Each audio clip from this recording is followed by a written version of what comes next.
What's up guys, my name is Tim and I've been fixing BMWs for over a decade now. Today we have F10 BMW 535i right behind me, and what we're going to do is the valve cover gasket replacement, or the valve cover depending on what your situation is.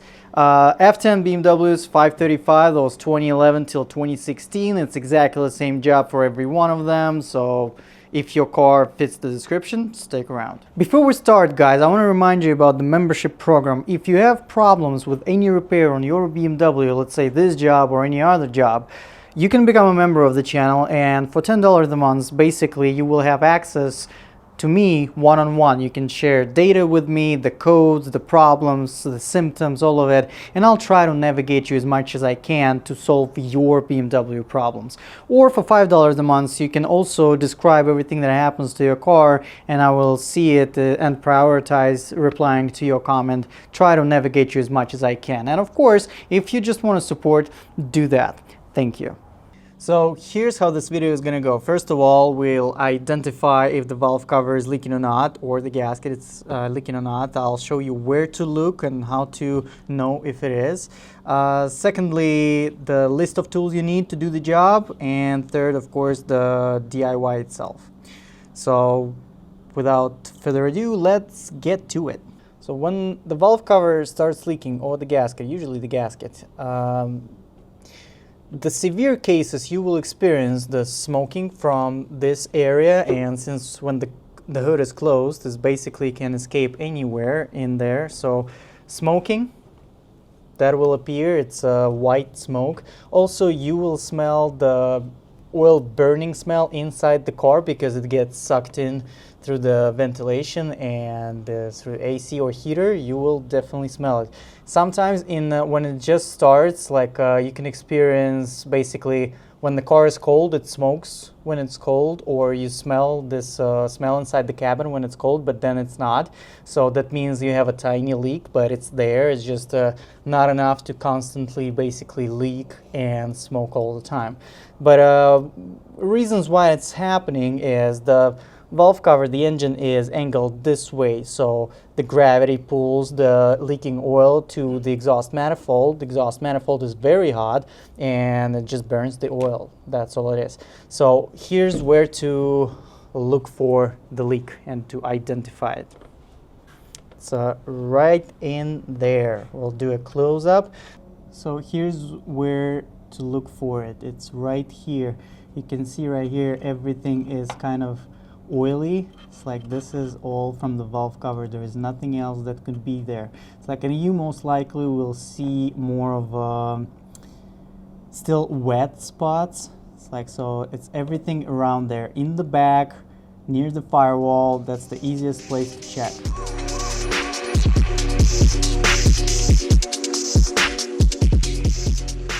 First thing first, reinforcement bar, gotta remove that. This is a 16mm bolt. Supposed to be 15mm right here, but on this car it's E12. Might be on yours as well, since I see them both on the same bolts on the same sides. So that goes first, and the beauty cover, then we'll continue. Now we're gonna disconnect the mass airflow sensor. It's right here. The way I do it is with the pick tool. So just stick it in here and just pull it away. Nice and simple.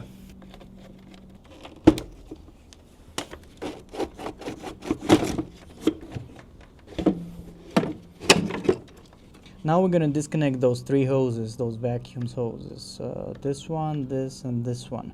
They are kind of, two of those are the same. Those are squeeze and release. Like this one you can actually grab with your fingers, and you squeeze tight enough, it comes off.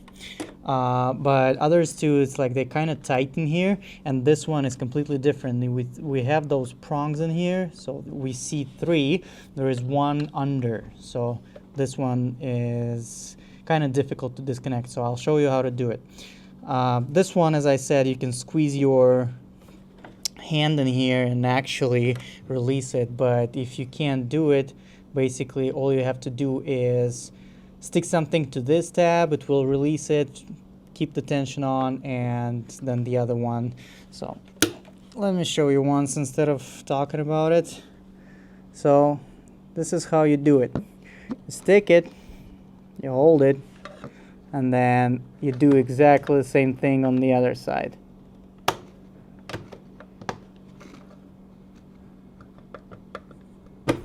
And there you go. So that's what I'm gonna do with this one, because it's a little bit tough to remove this hose. So here it goes. Attention, that's important. Start with the tab on this side, so don't break it also. And I will need another pick tool for that. Like, I don't think the screwdriver is gonna cut it this time. Yeah. So I'll stick the first pick tool right here, create a little bit of tension, and then the second one, it's like usually we can do right over here.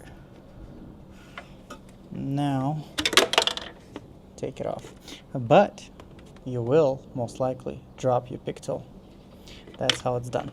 The next one is the same principle, so I'll start with the bottom tab and just let them move a little. They just need to be a little bit off. So there it is, all of them off. Yeah, this is not tight at all, and this electrical connector can stick. There we go. Now we actually can remove this whole pipe. Okay, now to remove this pipe, well, there is a tip, advice, trick, whatever you call it. So we'll take it off from the rubber piece that holds it in place. Now the clamp right here at the bottom, and we have this hose. So you kind of rotate it out. Rotate it, and now, since because this is really easy to break, back and forth, and there we go. This hose is easy to break. You can buy it beforehand. I'll provide the part numbers in the description. Next thing, let's clear out the path to the valve cover. So it should be a cover here for those wires, but it's not here. Somebody has been messing around with this car because a lot of things are out of order. So it should be a cover right here. It just pops off and slides out, and here it opens us to the wires. So we just need to take them off this plastic bracket, and this plastic bracket is held right here in the end by two Torx 25 bolts, those two. The other one is for electric wiring harness. And then in the front, it's supposed to be a clip in here, which you push from this side towards the engine. So you push it here and it releases this bracket. But as you can see, it's broken in our case. I'm telling you, somebody's been messing with this car.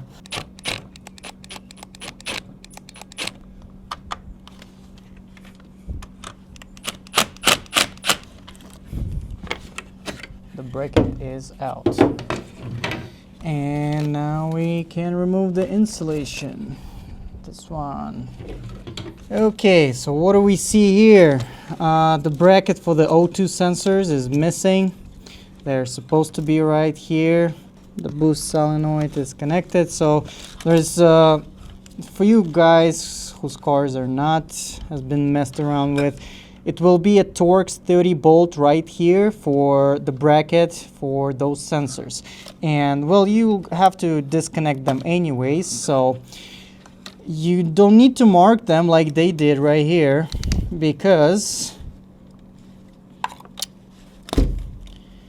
one is black connector, the other one is yellow.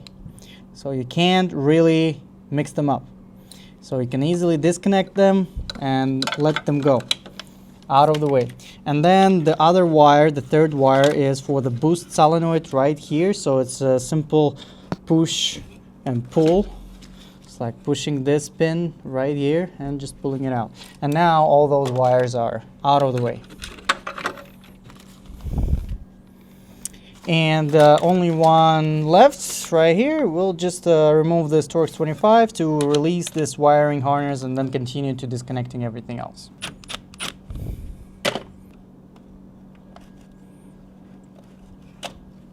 Now let's disconnect all the wires right here. Basically, I'll move this one. This can be rotated, so you can just move it out of the way, stick it somewhere, just to be like that.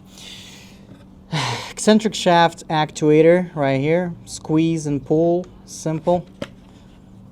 Out of the way. Now there's 3 ground wires that are 8 millimeters, 1, 2, and 3 in the end. So I'll just show you the examples. So this out of the way.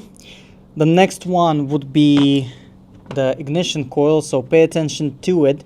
Like, that's how you do it.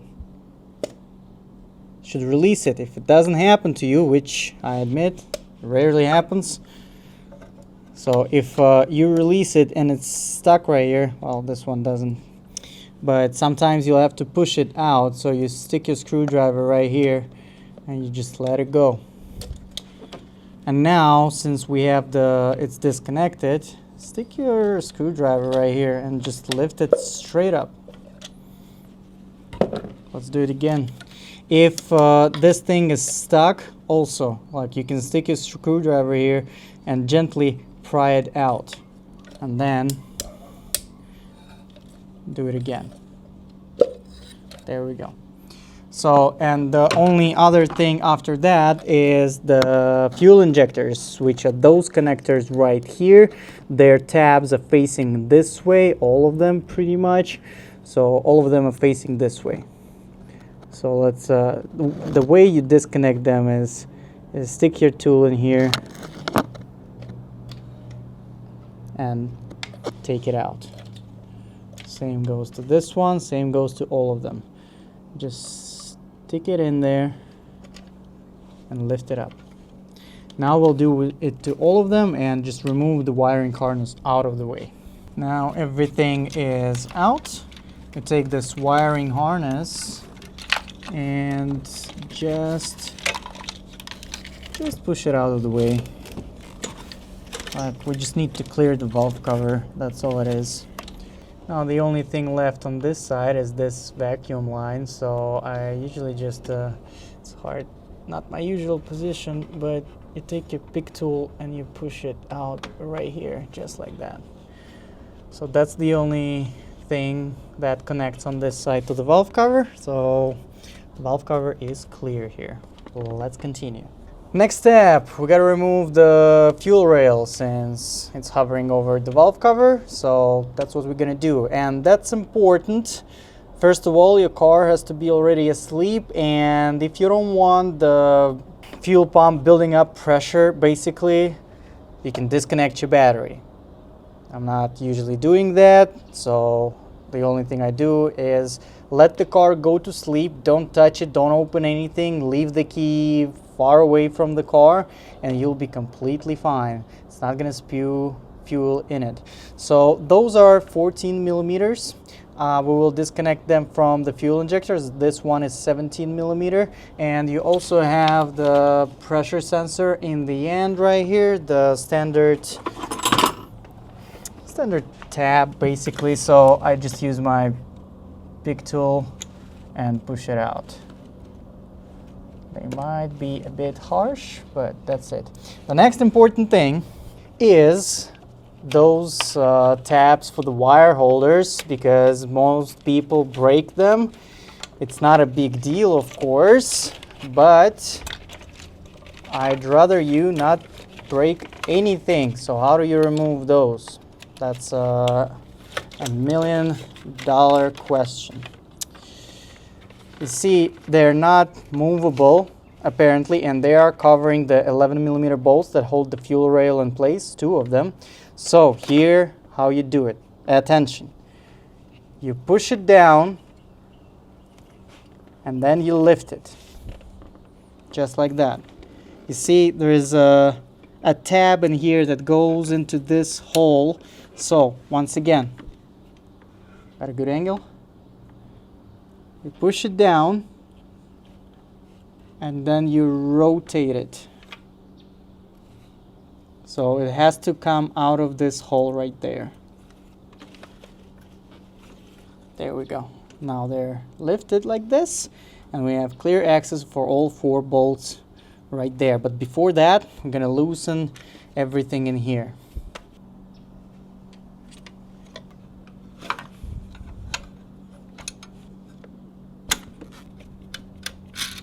Now everything's loose. We can remove the fuel rail.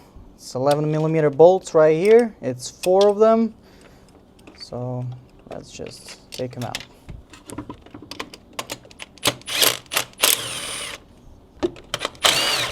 There's gonna be a metal inserts right here in the center. Like the first bolt didn't have it. The second one does have it. So they can come out with the bolts, and it's easy to lose them after that. That's probably what happened.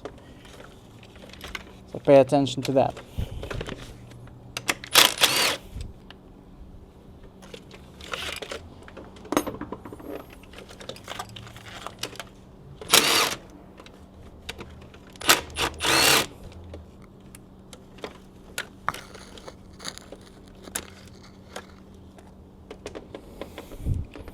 That's the metal insert I'm talking about. So it comes out with the bolt, slides out, you lose it. Very possible. Now the rail is out. There we go.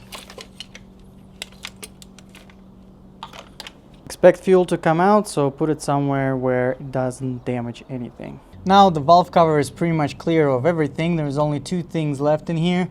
Is this one Torx 25 that's covering one of the valve cover bolts, so just take it off. And the E7 for the eccentric shaft actuator seal. So those 2 E7s coming out, and the valve cover is ready to be unbolted fully. Nothing will be on the way. So the bolts are pretty visible and clear, like those are the center ones, and all around in the bottom you will see that they are kind of skipping a bolt sort of thing. So this one's missing, it's an empty spot right here. That's how it's supposed to be. So those are all clear bolts. I'll show you how to remove the ones in the back, what tools to use. That's the most important. It's one in the middle right there, one in the end, and the hardest one is basically at the bottom right here. So I'll show you how to do those. The rest is simple, so let's get to those. So to remove those rear bolts, we're using the E10, of course. Those are all E10 bolts. I have this little bit of a wobbly extension, and I'm going to be using this one. I don't like those, but that's what I have to use because I lost my 3-inch extension. 3-inch extension works wonders, like it's a perfect fit in there, and all you got to do is 3-inch extension followed by 6-inch extension. So yeah, let's do this. I'll show you how to get there in the back. It's hard to show, of course, the close-up because I don't even see the bolt. I know where it is, I can feel it, but let's do it. So there it goes in the corner. You feel it first because once you stick it to the bolt, it will be solid and it stays there. It doesn't want to go anywhere pretty much. There we are.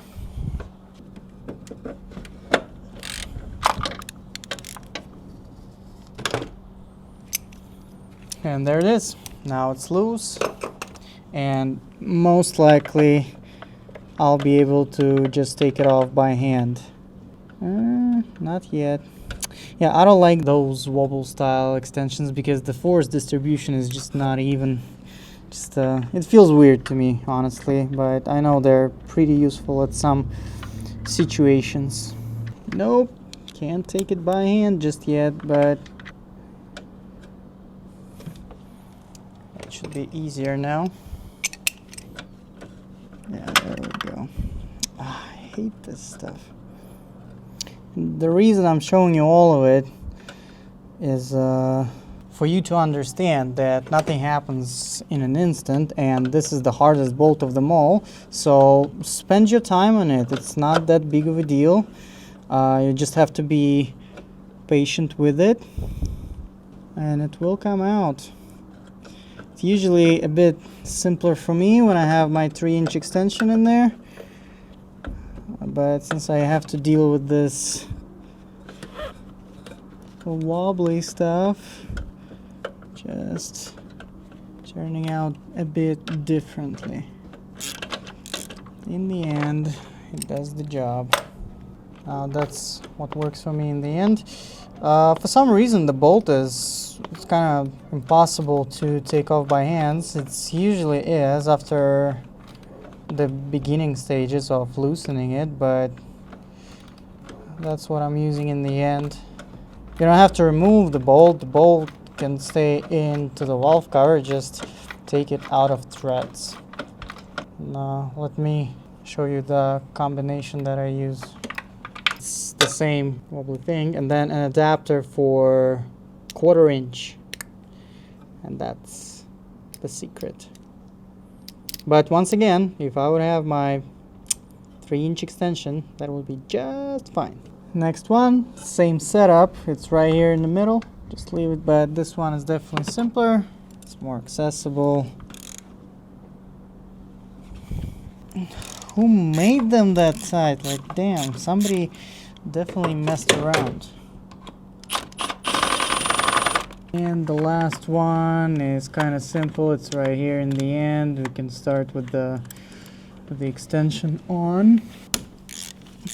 Not supposed to be that tight. And those are the hardest bolts. The rest of them is wide open, so I'm just gonna remove them all and show you how to remove the valve cover itself. Now here's how I pry the valve cover out. So all the bolts are out of the place. You don't need to take them out. Once again, they stay there. So here's the leverage point, and this corner of the valve cover, that's where we gently pry it out. Just like that. And from here, basically, I have some concerns about the bolts in the back. All good. Yeah, this one. Yeah.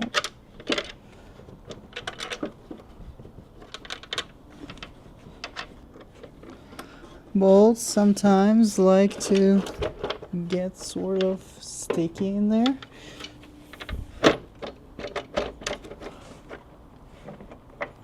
This one's out. And this one too.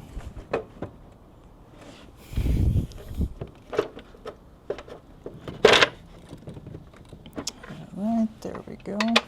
The important part, clearing the eccentric shaft actuator. This is how it goes. And the other one is clearing the, well, eccentric shaft itself right there in the back.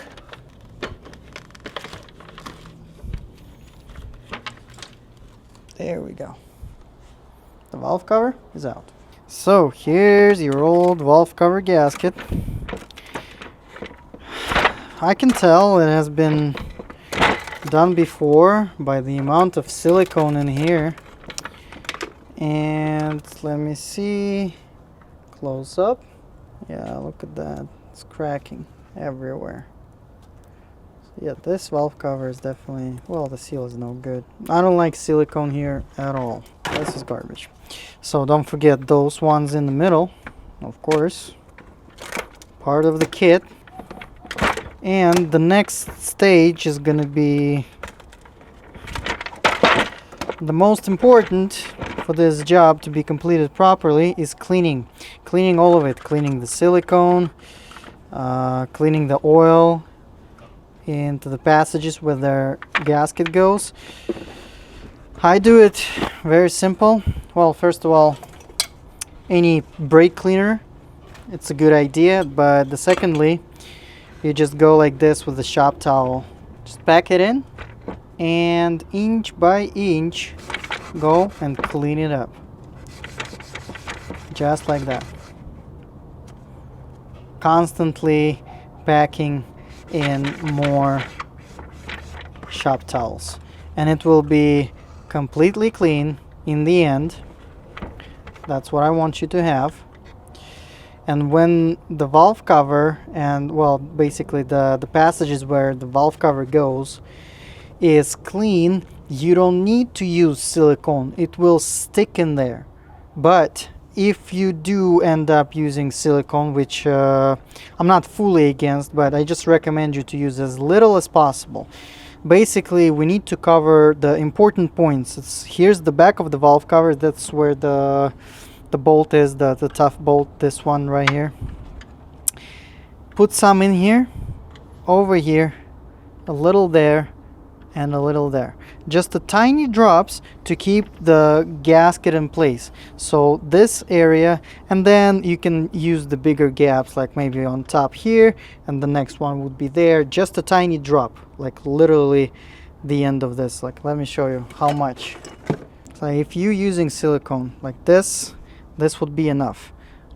Just one drop, even less is possible. So that's all it is.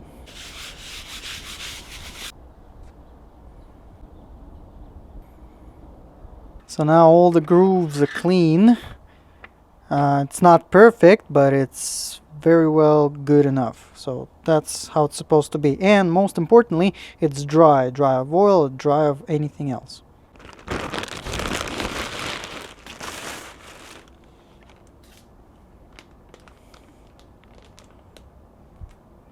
Now, before you install the valve cover and the gasket into the valve cover, just clean up all the surrounding surfaces, and that's it. And we'll proceed with installing the valve cover. Just a basic shop towel will do. Take your time, clean it up, make it nice. If you have any stuck silicone in there, remove it. Sometimes you have to kind of scrape it off, which in my case, I do have stuck silicone in here.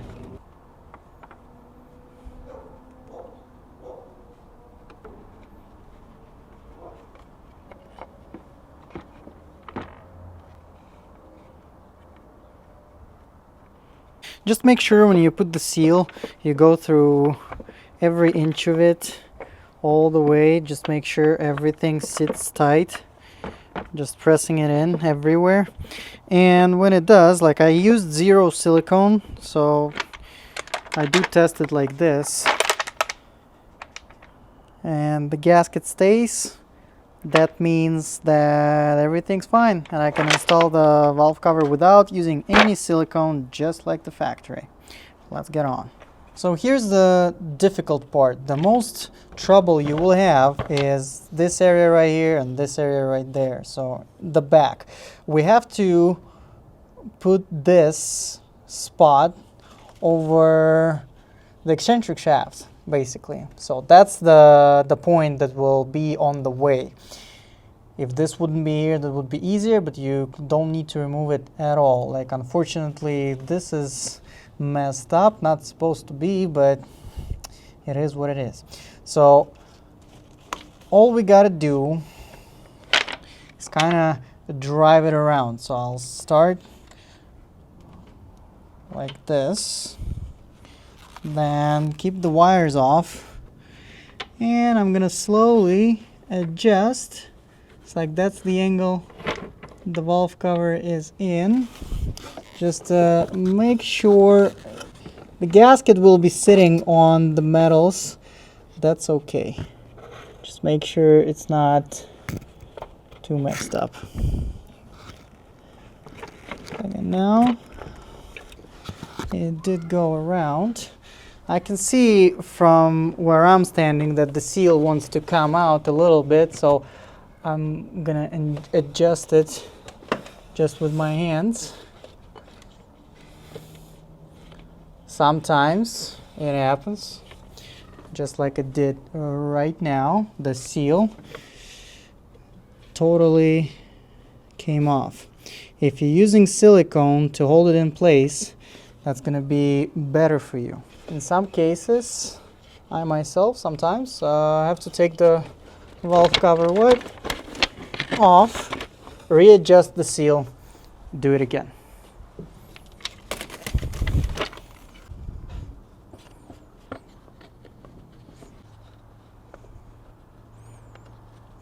One more.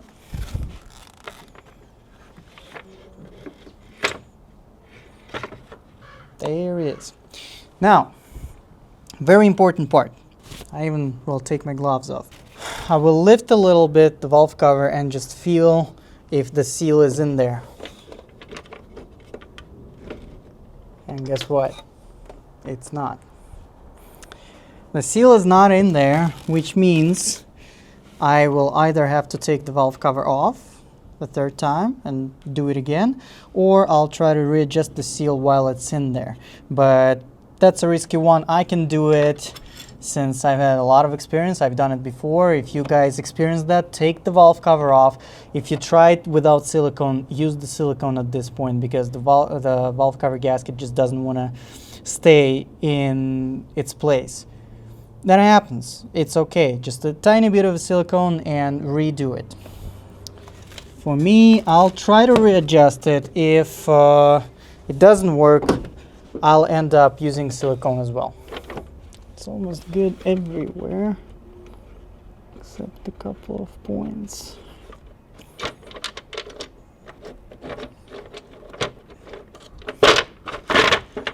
We'll have to use silicone just a bit. Here, how it goes.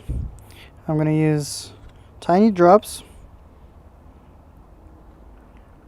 at compromised spots, basically. That's it. And the next one, let's put here and there. From here, there's just the long shots. Let's do one in the middle, one in between those two, and one right here. That's all. Not going to use any for the center. So that's all the silicone. Even it's like, yeah, let's clean that up a bit. So just let the silicone cure for a little bit. 15-30 minutes is fine. And now let's hope everything's okay. Before I put it in, now I'm gonna check the seal and make sure nothing is stuck in there, like that hose and this wiring. So check the front, middle, everything. It's worth it. Definitely worth it, because if the seal will get out of order, out of groove, you will experience not only leak, the valve cover will still fit, but you will experience the massive air leak, which will cause a misfire, all the components going nuts, and you will be scratching your head and asking yourself, like, what happened? Or writing in comments that I did everything you did and it doesn't work. Well, guess what? You did something wrong. So everything's good. All the seals are in place. Everything's okay. The valve covers the way it's supposed to be. If you're replacing the valve cover itself, which makes sense since it has a built-in PCV system, I offered this option to the customer, but he did refuse. So I do recommend replacing the valve cover as a whole on this engine, and I recommend getting L-ring. With L-ring valve cover, you'll get the torque and torque sequence for every valve cover. This is good. The way I usually do it, it's a bit out of official torque sequence, but I do the center. Well, of course, first of all, hand tight everything, and then I do the center, and then just a regular crisscross, just a bottom corner, top, bottom, top, middle. That's how you go.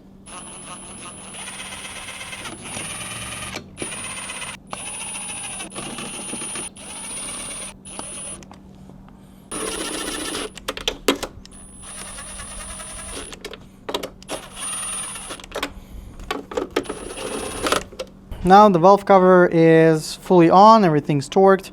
If you are worried about the torque specs, basically it's around 8 Newton meters, but don't quote me on that, find your own. If you're buying the L-ring valve cover, you will find those specs in there with the torque sequence as well. As I said, I don't exactly follow them, but I kind of know how it's supposed to be. It's just basically you have to press it in evenly. So everything hand tight first, and then you can start with the center and then go to the corners. I usually start with the back corner and then top one, bottom, another one, and then it goes top, bottom. It's like 2 bolts for the top, 1 at the bottom because we have less bolts at the bottom. Now, the next, don't forget to replace this seal right here for the actuator, eccentric shaft actuator. That's the bolts for it. Those are E7s.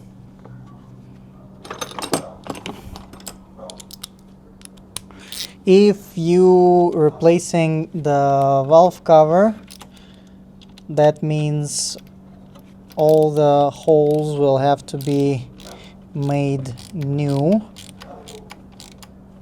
So before you install the valve cover, I just recommend you to make those holes, especially those right here for the wiring harness. So keep that in mind. Now we are done here, so the next step is installing the fuel rail. Basically, guys, from this point on, everything is pretty much in reverse. I don't think there's much to be shared in here, just the logical things, let's say. So this is on. Before bolting on the fuel rail, I definitely suggest you to kind of hand tight the injectors to the rail. So once they're hand tight, you can now bolt on the fuel rail, and there we go. Sometimes you gotta give them a little push. It should be easy. You shouldn't have to be forcing those nuts on injectors. So if you have to force it, something's wrong. Don't do it. There we go. All of the injectors are connected, hand tight. Now this one as well. Hey, why don't you want to go in? Yeah, there we go. Okay, all good here. And don't forget, those little things, they go first. Another tip for the fuel rail, just put the bolts first in, hand tight basically, and then make sure they all threading in, and then tighten them up. So now we put those back in place, and don't forget to tighten the fuel lines, otherwise you'll have a gas leak, but if you do, you'll definitely will smell it right away once you start the car. Next thing on the list is to plug in the fuel rail pressure sensor before you forgot. All right, fuel rail is done. Now this one right here. There we go. That's how it's supposed to be. Good time to tighten it up with the Torx 25 that we had in there. But basically, if you are confused about the wiring, where it's supposed to go and everything, the wires have been sitting like this for years. They want to go the places they're designed to go to. So if you can look at it, so we have first injector, second injector, third and fourth, and those will go in the middle to the eights, and those go to the its separate ignition coils. So there's everything sort of intuitive. There's nothing here that is out of order. Plugging it in is basically simply just making sure it's all straight up, sliding in, and then final push. we'll start with those. And then 8mm ground wires, and the last one would be the ignition coils. There we go. Coils installation. You flip this cap all the way up, just put it in. Now the connector, it goes in. There we go. We know it's engaged, and now you can fully press it. There we go. Out, in, all the way. That's important. There should be no gap in there at all. And then you press it down, so it's all the way in. Install all 6.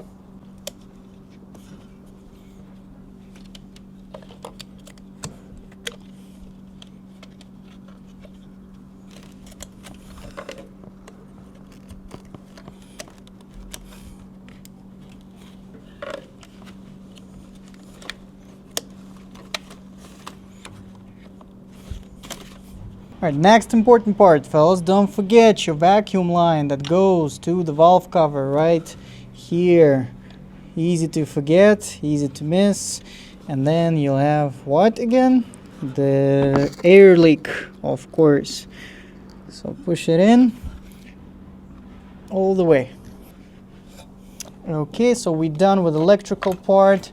Now it's time to just set the wires properly. So this one goes first, right here. Then this one, we can connect the eccentric shaft sensor now. So basically we're all done with all the electrical connectors, and now installation. Of course, once again, fellas, you would have the plate in there for the O2 sensors, which I do have right here. And yeah, it's that's the time to connect them, since we are installing the installation. So let's see.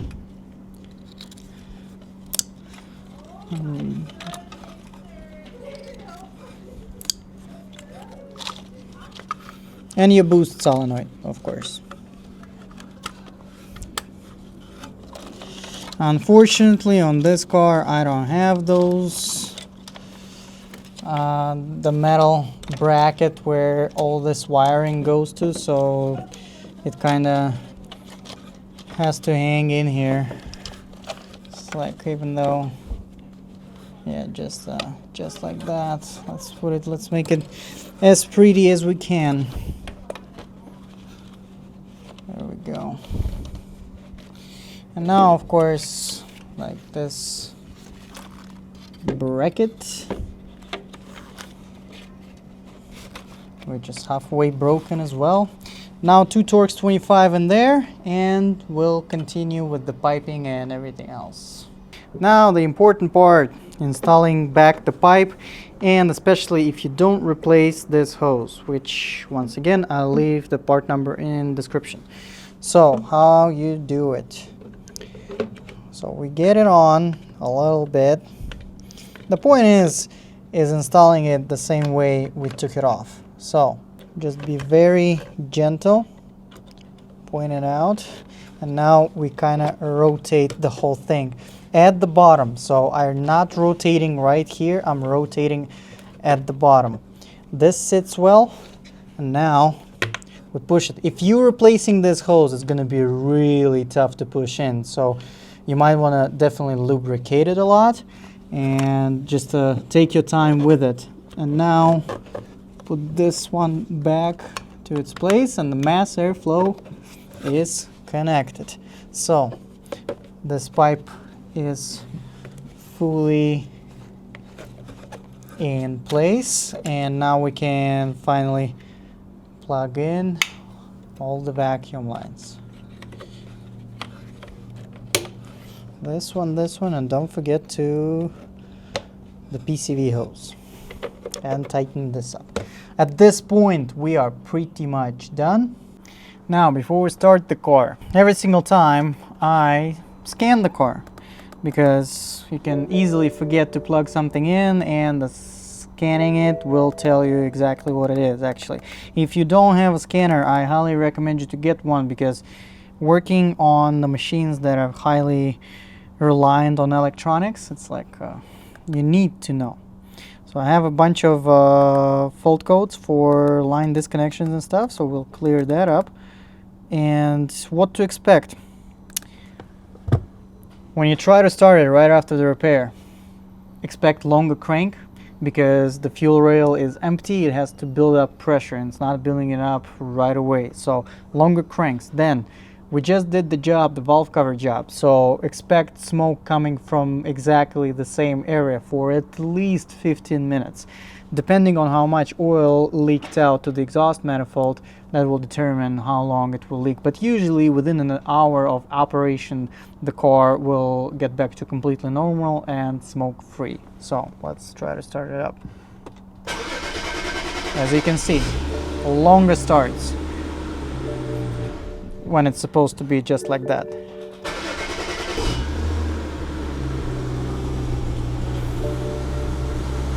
And of course, I'll keep scanning for if there are any fault codes appearing in here.